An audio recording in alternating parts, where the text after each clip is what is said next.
This video will show you how to replace the NanoSim card tray in your ThinkPad. The process in this video will work for the ThinkPad T14S 2-in-1 Gen 1. You'll need a SIM card tray eject pin and 5 minutes of your time. Caution! To avoid damaging your device with electrostatic discharge, work on a hard flat surface, use an anti-static wrist strap and mat, or discharge static by touching a grounded piece of metal.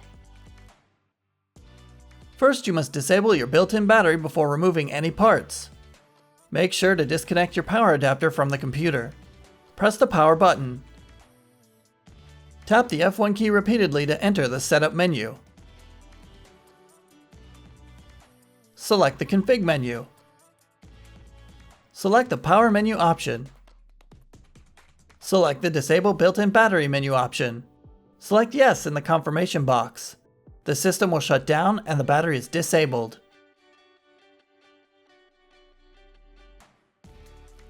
Insert a SIM release tool into the hole and press to release the card tray.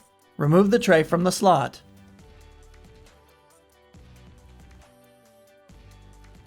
Insert the card tray into the slot and press to secure.